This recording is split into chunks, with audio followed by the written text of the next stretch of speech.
Se você é Potterhead, com certeza reparou a transformação nas aberturas dos filmes de Harry Potter. O tom mágico e as cores vivas do logotipo e das músicas foram substituídos, aos poucos, por melodias tensas e elementos assustadores. Ainda assim, você se arrepiou, pois sabia que elas representavam bem o tom de cada capítulo. Ou seja, as mudanças eram válidas. Pois é, pena que nem todas as variações envolvendo os livros e filmes de Harry Potter foram positivas. Fãs, críticos e até leigos que assistiram às produções cinematográficas criticam algumas trocas e escolhas feitas para os longa-metragens. E isso era ainda mais recorrente entre os leitores da saga que começou em 1997 e terminou 10 anos depois, em 2007. Mas será que as reclamações são válidas? Muitas são. Contudo, em termos de adaptação, o primeiro filme da saga é o que merece menos críticas, e é o mais importante por ter criado a base audiovisual de todo o universo mágico de J.K. Rowling. E o melhor, a partir de descrições muito simples. Ou seja, a culpa pela sua insatisfação com as películas pode ser dividida até mesmo com a autora dos livros. Algumas diferenças entre as obras literárias e as cinematográficas são unanimidades de insatisfação entre os leitores de Harry Potter. É possível afirmar que todas essas alterações são de responsabilidades dos roteiristas, diretores e produtores. Esses profissionais modificaram acontecimentos e contextos dos livros de 3 maneiras. A primeira é o que diz respeito à intensidade. As expressões e atitudes dos personagens foram, muitas vezes, ampliadas ou reduzidas nos filmes. A mais engraçada nesse sentido é a que envolve o Cálice de Fogo. Em determinado momento, Dumbledore questiona Harry de maneira intensa sobre ele ter colocado o próprio nome para disputar o torneio Tribruxo. No livro, Dumbledore é muito mais sensato e paciente, algo adequado à personalidade criada do diretor. A morte de Voldemort também é muito questionada por conta do exagero, tendo em vista que no livro ele apenas caiu no chão morto, de uma maneira natural, enquanto no filme ele vai desmanchando como um pedaço de papel molhado. Esse exagero dramático é muito criticado pelos fãs, já que a morte literária foi muito mais fria, simples e chocante. Outro problema dos filmes é o acréscimo de ações, ou seja, sequências que não existiram nos livros foram criadas para o cinema. É o caso da Toca, a casa dos Weasley, pegando fogo no Enigma do Príncipe. Qual que é a justificativa narrativa para esse acontecimento? Até hoje a gente não sabe. Outro momento sem sentido é o abraço de Voldemort em Draco Malfoy. O vilão da saga sempre foi solitário e nunca se importou com outras pessoas. Então, por que diabos ele abraçaria o filho de um dos seus comensais da morte mais incompetentes? Mas o que causa maior insatisfação é a exclusão de elementos. Os livros contam com detalhes e acontecimentos que foram retirados nos filmes. Alguns por conta de tempo, realmente precisavam ficar de fora. Outras passagens e alguns personagens, contudo, podiam ter sido incluídos.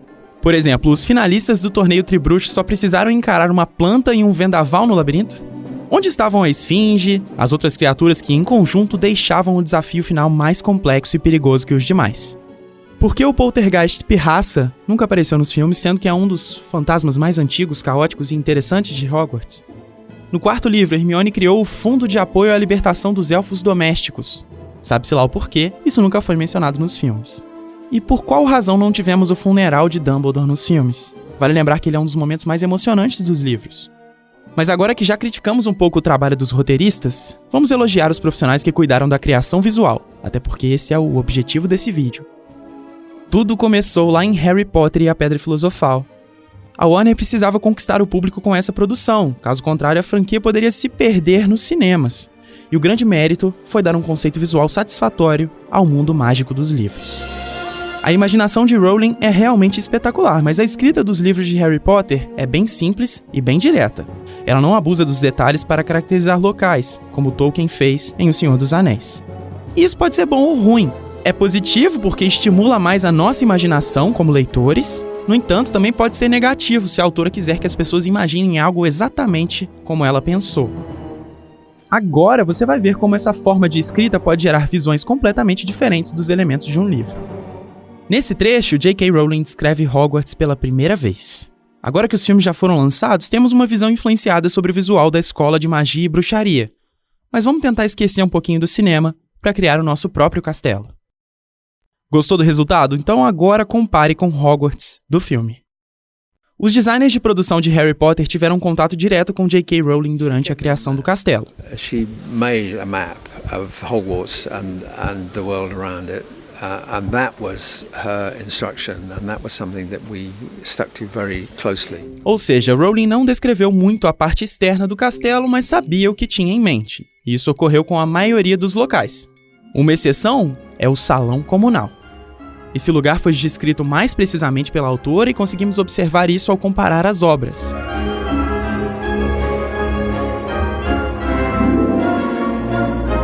Nesse caso, os elementos foram bem definidos e ajudaram a compor a cena. E por falar em elementos, alguns objetos mágicos icônicos da saga se tornaram mais relevantes após a criação visual. Uma das representações mais difíceis foi a da capa da invisibilidade. Obviamente fica fácil representá-la quando a pessoa está usando. O problema é quando ela não é utilizada, como no momento em que Harry recebe a capa. Inegavelmente, o trabalho com a capa foi eficiente, assim como aquele feito com a Nimbus 2000. A primeira vassoura de Harry aparece já na capa do primeiro livro, mas a versão cinematográfica é bem mais encorpada e bonita. Essa fidelidade também pode ser encontrada na caracterização de alguns personagens. Primeiramente, é bom ressaltar que existem algumas incoerências na escolha do elenco, como o fato da versão infantil de Lilian Potter não ter os olhos da mesma cor que os de Harry. Hermione também foi considerada bonita demais para o papel, segundo produtores e alguns fãs. Nesse caso, o talento acima da média de Emma Watson fez com que a aparência deixasse de ser o critério principal. I'm Hermione Granger. And you are? Por mais que alguns personagens não sejam completamente parecidos com as descrições dos livros, é fato que durante os 8 filmes de Harry Potter, a equipe Warner soube criar figurinos, maquiagens, sotaques e trejeitos que ficaram muito satisfatórios. O casamento entre uma boa produção e atores consagrados fez com que esses personagens fossem marcantes, mesmo com diferenças em relação aos livros. I must be the one to kill Harry Potter. Entretanto, um caso ainda gera muitas discussões: Dumbledore. O nosso desenho ficou bem massa, assim como o Dumbledore no primeiro filme. Analisando a primeira aparição do diretor de Hogwarts na história de Harry, podemos ver que a representação cinematográfica foi muito fiel e coerente. Os trajes e a caracterização casaram perfeitamente com a postura de Richard Harris, que faleceu em 2002 e foi substituído por Michael Gambon. E aí vieram as críticas. Welcome to another year at Hogwarts. O novo Dumbledore era visivelmente mais novo, descolado e frenético. Essa mudança de comportamento e visual, junto com escolhas narrativas equivocadas, fizeram com que o público perdesse um pouco do apego que possuía com Dumbledore. Tanto que a morte dele, lá em Enigma do Príncipe, não causou tanto impacto. Muito também pelo excesso de slow motion. A gente poderia estender essa análise por anos, pois o universo de Harry Potter é muito rico e os filmes contam com nuances, interpretações, detalhes e outros fatores que podem render vários outros vídeos. O fato é que já sabíamos, mesmo inconscientemente, da importância que os filmes de Harry Potter conquistariam desde o início. E realmente conquistaram, já que os 8 primeiros filmes arrecadaram mais de 7 bilhões de dólares nas bilheterias mundiais, e ao lado de O Senhor dos Anéis, foram responsáveis por abrir as portas para outras franquias mágicas no cinema. A partir daquele momento em que o logo utilizado já na capa dos livros se uniu à icônica música de John Williams, a história do bruxo mais famoso dos últimos séculos passou a ser vista, admirada, criticada e consumida de uma forma mais intensa, peculiar e abstrata. Assim como uma certa cicatriz de raio que, graças ao filme, passou a ser muito mais conhecida. Gostou desse vídeo? Deixe seu comentário, aperta o curtir e se inscreva no canal de Umbrella. Até a próxima!